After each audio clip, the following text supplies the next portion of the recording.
చిరిగిన చొక్కా అయినా తొడుక్కోకని మంచి పుస్తకం కొనుక్కో అన్నారు ఒక మహానుభావుడు. అలాంటి మంచి పుస్తకాలు మీకు పరిచయం చేద్దామనే మా ఈ ఛానల్ ప్రయత్నం. ఈ వారం మేము చెప్పబోయే పుస్తకం మునెమ్మ. రాసిన వారు డాక్టర్ కేశవరెడ్డి గారు. పుస్తకం కవర్ పేజీ మీద ఒక ఎద్దు బొమ్మ, అలాగే ఒక స్త్రీ బొమ్మ ఉంటుంది. అసలు ఎద్దుకి స్త్రీకి సంబంధం ఏమిటి? ఒక ఎద్దుతో కథ ఎలా రాశారు అనిపించి ఈ పుస్తకం తీసుకున్నా. బట్ నా చాయిస్ తప్పు కాదని తెలిసింది ఈ పుస్తకం చదివాక. రాయలసీమ యాసలో అచ్చతెలుగు పల్లెటూరి వాతావరణంలో 1945 నాటి పరిస్థితులను టచ్ చేస్తూ ఊహించి రాసిన పుస్తకం ఇది. కథ విషయానికి వస్తే, ఒక పల్లెటూరులో జయరాముడు, మునెమ్మ అనే ఇద్దరు దంపతులు ఉంటారు. వాళ్ళకి పెళ్లి జరిగిన రోజే ఆవుకి ఒక మగదూడ పుడుతుంది.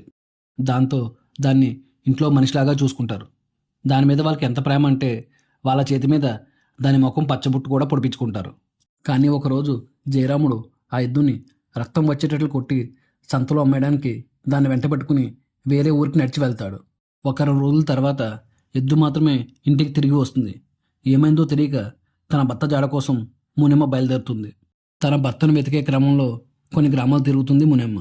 ప్రతి గ్రామంలో జయరాముడు దొరికేశాడు అనుకుంటాం, కానీ అక్కడి నుండి వేరే గ్రామానికి వెళ్తూ ఉంటుంది. ఇలా ప్రతి చోట మనకి క్లైమాక్స్లా అనిపిస్తుంది.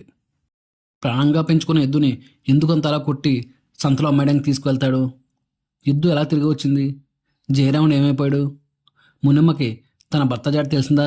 ఇలా ప్రతి విషయాన్ని దారానికి పూలు గుచ్చి దండ చేసినట్లుగా చాలా జాగ్రత్తగా రాశారు. ఒక షార్ట్ టర్మ్ స్వీట్ థ్రిల్లర్ కావాలనుకుంటే ఈ పుస్తకం మీరు ఖచ్చితంగా చదవచ్చు. మీరు కూడా ఈ పుస్తకాన్ని చదవాలనుకుంటే డిస్క్రిప్షన్లో లింక్ ఇస్తాను, కొనుక్కొని చదివేయండి. మళ్ళీ ఒక మంచి పుస్తకంతో మీ ముందుకు వస్తాం. లైక్, షేర్, సబ్స్క్రైబ్ చేసుకోండి. అలాగే బెల్ ఐకాన్ కూడా ఆన్లో పెట్టుకోండి.